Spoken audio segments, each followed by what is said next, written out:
Hello friend, आपका स्वागत करते हैं हमारे चैनल पे। हमने लासा और मासा स्टार्ट किया हुआ है, लघुत्तम समापवर्तक और महत्तम समापवर्तक। पहले लेक्चर में हमने बात की थी टाइप 1 टाइप के क्वेश्चन की, जिसमें हमने पावर की बात किया था। पावर अगर हम लेकर जो हम घात की बात करते हैं, तो लासा लघुत्तम समापवर्तक की अगर हम बात करें तो उसमें हमें सबसे बड़ी घात लेनी होती है और सभी संख्याएं उसमें शामिल होनी चाहिए। ठीक है, सभी संख्याओं की सबसे बड़ी घात हम वहां पर लेते हैं लासा में। और मासा में हम क्या करते हैं, जो उभयनिष्ठ संख्याएं होती हैं, जो उभयनिष्ठ संख्याएं होती हैं, उसकी जो सबसे छोटी घात होती है उसको हम लेते हैं। तो हम यहाँ पर एक और उदाहरण लेते हैं। एक और उदाहरण है यहाँ पर 6 की घाते 7 गुणे 5 की घाते 4 गुणे 3 की घाते 2 है। दूसरी संख्या है हमारी 6 की घाते 4 गुणे 3 की घाते 5 गुणे 4 की घाते 1 गुणे 5 की घाते 2। तीसरी संख्या यहाँ पर आपकी 7 की घाते 2 गुणे 6 की घाते 2 गुणे 3 की घाते 3 गुणे 4 की घाते 2। यहाँ पर आपको यहाँ पर लासा, लघुत्तम समापवर्तक और महत्तम समापवर्तक ज्ञात करना है। ठीक है, तो लासा की अगर हम बात करें तो सभी संख्याएं शामिल होनी चाहिए और सभी संख्याओं की सबसे बड़ी घात आपको लेना है। तो अगर हम यहाँ पर बात करें 6 की, अगर हम बात करें तो 6 की सबसे बड़ी घात क्या आएगी? 6 की सबसे बड़ी घात 6 की घाते 7 आएगी, ये हमने लिख लिया। 5 संख्या की बात करें तो 5 की सबसे बड़ी घात क्या आएगी? 5 की सबसे बड़ी घात यहाँ पर आएगी, ये 5 है, यहाँ पर 5 है, यहाँ पर 5 है, तो सबसे बड़ी घात क्या है? 5 की घाते 4 आएगी। 3 की अगर हम बात करें तो 3 की सबसे बड़ी घात क्या आएगी? 3 की घाते 5। इसके बाद सभी संख्याएं शामिल होनी चाहिए, तो यहाँ पर एक 4 भी है, तो 4 की सबसे बड़ी घात क्या आएगी? 4 की सबसे बड़ी घात 4 की घाते 2, इसको हमने यहाँ पर लिख लिया। इसके बाद और कौन सी संख्या बचती है? यहाँ पर 7 बच रहा है, तो 7 की सबसे बड़ी घात क्या है? 7 की घाते 2। तो ये आप यहाँ पर गुणा करेंगे तो ये इसका लासा आ जाएगा। अब अगर हम बात करें मासा की, तो मासा के लिए क्या हो जाएगा? जो उभयनिष्ठ संख्या है उसकी सबसे छोटी घात आपको लेनी है। तो उभयनिष्ठ की बात करें तो 6 क्या आपका उभयनिष्ठ है क्या? हाँ, 6 आपका उभयनिष्ठ है, यहाँ पर भी है, यहाँ पर भी और यहाँ पर भी है। अब इसमें उभयनिष्ठ में भी क्या देखना है? सबसे छोटी घात देखनी है। तो सबसे छोटी घात क्या है आपकी? 6 की घाते 2 है आपकी यहाँ पर, तो हमने इसको लिख लिया। इसके बाद अब और देखिए कि कौन सी संख्या उभयनिष्ठ है। तो यहाँ पर 3 उभयनिष्ठ है क्या? जी हाँ, 3 आपका यहाँ पर उभयनिष्ठ है। तो यहाँ पर 3 की सबसे छोटी घात क्या है? 3 की सबसे छोटी घात है आपकी 3 की घाते 2, तो ये इसका मासा हो जाएगा। ठीक है, तो इस तरीके के क्वेश्चन जो प्रतियोगी परीक्षाएं होती हैं, जैसे अगर हम यूपी टेट की बात करें, सी टेट की बात करें, या पीजीटी की बात करें, टीजीटी की बात करें, तो ये लासा और मासा के ऐसे क्वेश्चन बहुत सारे आ जाते हैं। अब वहां पर आप गुणा करने तो बैठ नहीं जाएंगे, या इसका गुणनखंड भी दिया, अभाज्य गुणनखंड भी दिया, लगातार भाग विधि से तो करने नहीं बैठ जाएंगे। तो ऐसे क्वेश्चन को, जो ऐसे प्रश्न होते हैं, तो हम ऐसे ट्रिक्स के माध्यम से ही सॉल्व करते हैं। ठीक है, अगला टाइप है यहाँ पर, वह छोटी से छोटी संख्या ज्ञात करें। वह छोटी से छोटी संख्या ज्ञात करें जो 10, 15, 20 से पूर्णतः विभक्त हो।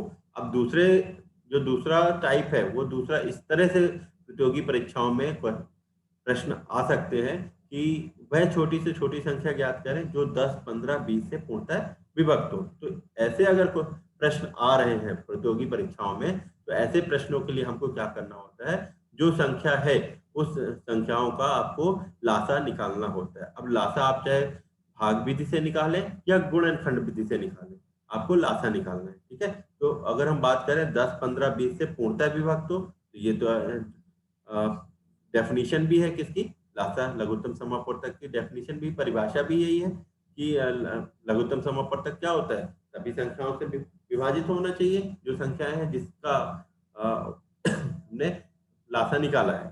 ठीक है, यहाँ पर अगर हम बात करें 10, 15, 20, 10, 15, 20 का लासा क्या आ रहा है आपका? 60 आ रहा है। तो 60 क्या है? जो संख्याएं सभी से क्या है? विभाजित हो रहा है। तो आप या तो लगातार भाग विधि से निकाल सकते हैं, या फिर दूसरा मेथड है आपका गुणनखंड, जो अभाज्य गुणनखंड विधि है, उससे भी आप यहाँ पर निकाल सकते हैं। ठीक है, अब हम बात करते हैं टाइप 3 क्वेश्चन की, जो प्रतियोगी परीक्षाओं में इस तरह और किस तरीके के प्रश्न पूछे जा सकते हैं। तो यहाँ पर जो टाइप 3 की अगर हम बात करें, तो टाइप 3 है आपका, वह छोटी से छोटी संख्या ज्ञात करें जिसको 8, 12, 16, 20 से विभक्त करने पर प्रत्येक दशा में क्या बचे? 7 शेष बचे। तो याद रखिएगा, इस तरीके का जो भी प्रश्न आएगा तो उसमें आपको क्या निकालना है? उसमें आपको लासा निकालना है। ठीक है। यहाँ पर हम लासा कर रहे हैं तो आपको मालूम है कि हमको लासा निकालना है, लेकिन वहां पर बहुत सारे क्वेश्चन होंगे, ठीक है। तो वहां पर लासा भी होगा, मासा भी होगा, तो आपको थोड़ा सा कंफ्यूजन भी हो सकता है कि हम यहाँ पर लासा निकालें कि मासा निकालें। तो ऐसे क्वेश्चन जहां पर हम बात करें छोटी से छोटी संख्या की, वहां पर आप हमेशा लासा निकालना है आपको। 90 से 95% आपको वहां पर लासा ही निकालना है, ठीक है। तो अगर हम बात करें 8, 12, 16, 20 से विभक्त करने पर प्रत्येक दशा में 7 शेष बचे, तो यहाँ पर आप लासा निकाल लीजिए। हमने लगातार भाग विधि का उपयोग करके यहाँ पर लासा निकाला, तो लासा क्या आ रहा है आपका 240 आ रहा है। अब क्या बचे, 7 शेष बचे, तो आप इसको 7 यहाँ पर जोड़ दीजिए, ठीक है। 7 जोड़ देंगे तो वही छोटी से छोटी संख्या क्या हो जाएगी, 247 आपकी छोटी से छोटी संख्या है, जिसमें 8, 12, 16 से भाग देने पर शेष क्या बचेगा, 7 बचेगा, ठीक है। ये आपका तीसरे तरीके का प्रश्न है जो प्रतियोगी परीक्षाओं में आ सकता है। अगला आपका है टाइप 4, जो चौथे प्रकार से किस तरीके से प्रश्न आ सकता है, 3 अंकों की बड़ी से बड़ी संख्या बताएं, ठीक है। अब जैसे मैंने वहां पर बताया था ना, 90 से 95% तो छोटी से छोटी संख्या का आता है। अब यहाँ पर बात आ गई है बड़ी से बड़ी संख्या की, तो 3 अंकों की बड़ी से बड़ी संख्या बताएं जो 8, 4, 12 से पूर्णतः विभक्त हो। किससे हो, 8, 4, 12 से पूर्णतः विभक्त हो। तो ऐसे के लिए हम सबसे पहले क्या निकाल लेंगे, हम यहाँ पर उसका लासा निकाल लेंगे, लघुत्तम समवर्तक निकाल लिया, क्योंकि यहाँ पर पूर्णतः विभक्त की बात हो रही है, ठीक है। तो जहां पर पूर्णतः विभक्त की बात हो रही है तो वहां पर हम तुरंत लासा निकाल लेंगे। तो यहाँ पर हमने लासा निकाल लिया 24।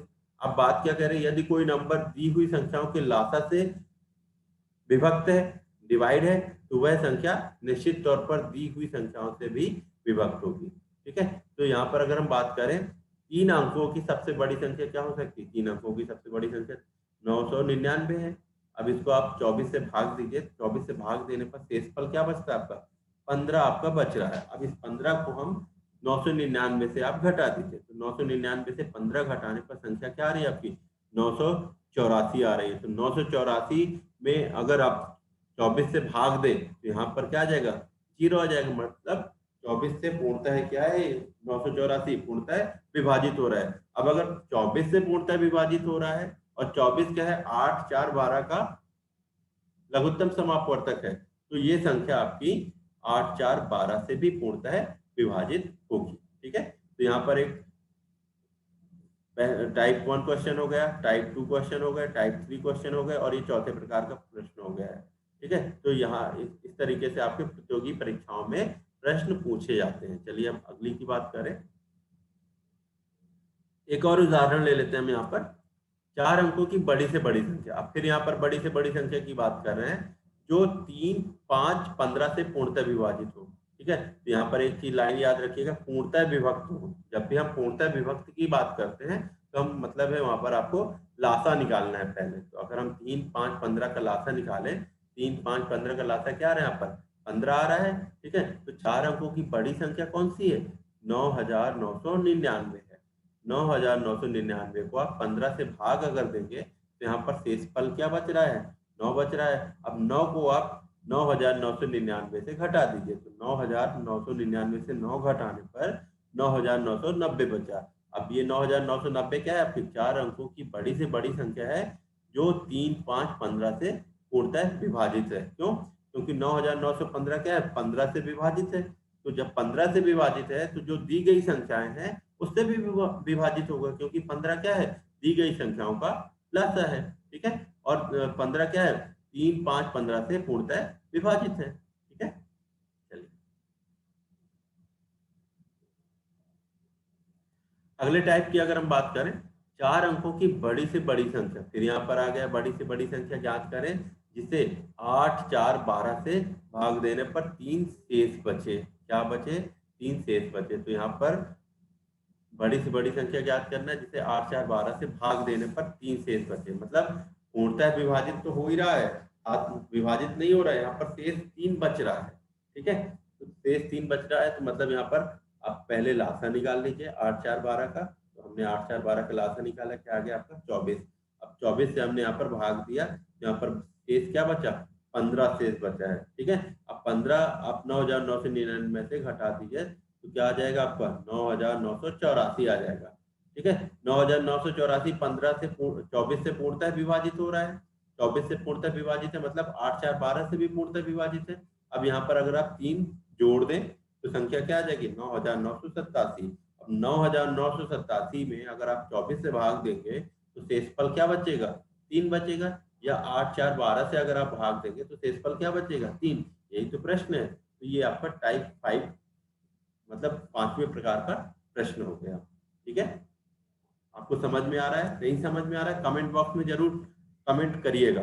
ठीक है, हम अगर जहां पर भी जिस भी स्टेप में आपको कुछ प्रॉब्लम आ रही होगी वहां पर उसके लिए हम फिर से एक लेक्चर बना देंगे, और जो भी आप उदाहरण लेकर आएंगे उस उदाहरण को हम वहीं पर सॉल्व करेंगे, और आपके लिए हम नया जो वीडियो है, नया लेक्चर आपके लिए हम बना देंगे। ठीक है, अगला प्रश्न है यहाँ पर, 5 अंकों की बड़ी से बड़ी संख्या ज्ञात करिए। अब यहाँ पर क्या करना है, 5 अंकों की बड़ी से बड़ी संख्या ज्ञात करें जिसे 8 4 16 12 से भाग करने पर 2 शेष बचे। पिछले क्वेश्चन में वहां पर 3 शेष बच रहा था, यहाँ पर आपका 2 शेष बच रहा है। तो यहाँ पर भी आपको क्या करना है, सबसे पहले आप लासा निकाल लीजिए। लासा आपने निकाला तो लासा क्या आ रहा है आपका, 64 आ रहा है।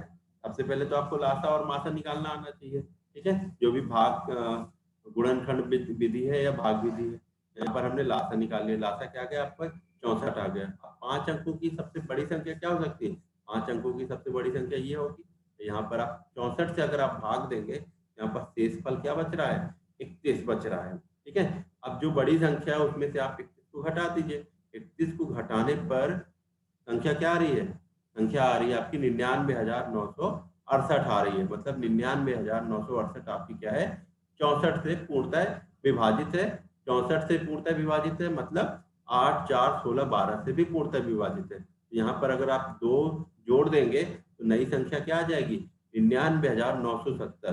ठीक है, अब 99,970 वह 5 अंकों की बड़ी से बड़ी संख्या है जिसको 8 4 16 12 से भाग देने पर शेषफल क्या बचता है, 2 बचता है।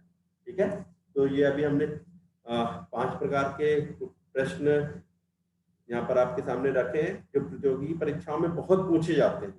ठीक है, अभी हम बात करेंगे टाइप 6 टाइप 7 मतलब 5वें 6वें प्रकार की, 7वें प्रकार की, 8वें प्रकार की, 9वें प्रकार की, 10 प्रकार के प्रश्न हैं जो लघुत्तम समापवर्तक और महत्तम समापवर्तक से पूछे जाते हैं प्रतियोगी परीक्षाओं में। ठीक है, तो अब हम अगली जो टाइप है, अगला जो प्रकार है उसको हम अगले वीडियो में लेकर आएंगे आपके सामने।